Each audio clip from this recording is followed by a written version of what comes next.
దివంగత కాంగ్రెస్ నాయకుడు మాజీ ముఖ్యమంత్రి వైఎస్ రాజశేఖర రెడ్డి గారి నిన్న జయంతి 75వ జయంతి జరిగింది. హైదరాబాద్లో అట్టహాసంగా చేసినారు. ఇక్కడ రాష్ట్ర ప్రభుత్వం కాంగ్రెస్ అధికారంలో ఉంది కాబట్టి విజయవాడ మంగళగిరిలో ఏపీ కాంగ్రెస్ కమిటీ అధ్యక్షురాలిగా వైఎస్ షర్మిల రాజశేఖర రెడ్డి గారు కుమార్తె ఉన్నారు. ఆమె ఆధ్వర్యంలో కూడా నిన్న వైఎస్ జయంతిని అక్కడ మంగళగిరిలో నిర్వహించారు. ఆ మంగళగిరిలో నిర్వహించిన వైఎస్ జయంతికి చీఫ్ గెస్ట్గా తెలంగాణ ముఖ్యమంత్రి రేవంత్ రెడ్డి గారు వెళ్ళి అక్కడ చాలా ఇంట్రెస్టింగ్ కామెంట్స్ చేసిండు. ఆయన కడపకు ఉప ఎన్నిక వచ్చే అవకాశం ఉంది.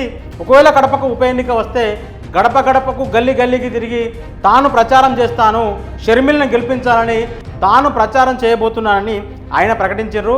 Okay, welcome. రాజకీయాలలో ఎవరు ఎక్కడికైనా వెళ్ళి ప్రచారం చేసుకునే అవకాశం ఉంటుంది, వెసులుబాటు ఉంటుంది, మంచిదే. కాంగ్రెస్ స్టార్ క్యాంపెయినర్గా అంటే ఏఐసిసి స్టార్ క్యాంపెయినర్గా మొన్నటి లోక్సభ సార్వత్రిక ఎన్నికల్లో రేవంత్ రెడ్డి గారికి చోటు దక్కింది. ఆయన చాలా రాష్ట్రాల్లోకి వెళ్ళి ఎన్నికల ప్రచారం చేసినారు కాంగ్రెస్ అభ్యర్థి తరఫున. కానీ ఆంధ్రప్రదేశ్లోకి మాత్రం పోవడానికి సాహసించలే. ఆంధ్రప్రదేశ్లో ఇదే షర్మిల గారి అధ్యక్షతన కాంగ్రెస్ పార్టీ ఎన్నికలను ఎదుర్కొంది. కడప నుంచి షర్మిల గారు ఎంపీగా పోటీ చేసి ఓడిపోయినరు.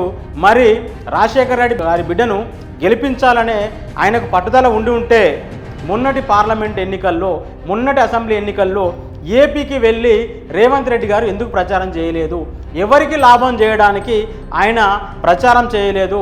తెలంగాణ అసెంబ్లీ ఎన్నికల్లో తెలుగుదేశం పార్టీ పోటీకి దూరంగా ఉండి ఇక్కడ రేవంత్ రెడ్డిని ముఖ్యమంత్రి చేయడానికి దోహదపడింది. ఇక్కడ కాంగ్రెస్ గెలుపులో టీడీపీ పాత్ర ఉంది.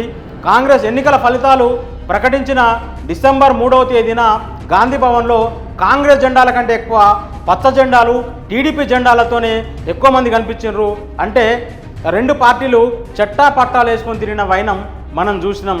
అసెంబ్లీ ఎన్నికల్లో కనుక రేవంత్ రెడ్డి గారు కనుక వెళ్ళి ఆ ఎన్నికల్లో ప్రచారం చేస్తే అది ఎక్కడ తన గురువు గారు చంద్రబాబు నాయుడు గారికి విజయానికి అడ్డంకిగా మారుతోనే ఒకే ఒక్క ఆందోళనతోని ఆయన ఏపీకి తప్ప ఆయన కర్ణాటక పోయిండు, మహారాష్ట్ర పోయిండు, ఇంకా ఇతర రాష్ట్రాలకు, మనకు సరిహద్దు రాష్ట్రాలుగా ఉన్న ఇతర అనేక రాష్ట్రాలకు పోయి ఆయన ప్రచారం చేసిండు. కానీ ఆంధ్రప్రదేశ్ పోవడానికి సాహసం చేయలే. కేవలం తన గురువు గారి వల్ల తనకి ఇక్కడ ముఖ్యమంత్రి పీఠం దక్కింది. తాను ఆ ఎన్నికల్లో వెళ్ళి ప్రచారం చేయకుండా ఉండి అక్కడ ఏపీ సీఎం పీఠాన్ని చంద్రబాబు గారికి గురుదక్షిణగా ఇవ్వాలనుకున్నాడు. అందుకే అప్పుడు వెళ్ళలేదు. ఇప్పుడు కాంగ్రెస్ పార్టీ విస్తరణ కాదు, అక్కడ వాళ్ళకి ఉమ్మడి శత్రువు వైఎస్ జగన్గా కనిపిస్తుంది, చంద్రబాబు కానీ రేవంత్ కానీ. ఈ క్రమంలోనే జగన్ను వీలైనంత కట్టడి చేయడానికి కోసమే ఆయన ఏపీలో ఆయన సోదరి షర్మిల తరఫున ప్రచారం చేయబోతున్నట్టుగా నిన్న రేవంత్ రెడ్డి గారు మాట్లాడినట్టుగా కనిపిస్తుంది. Thank you.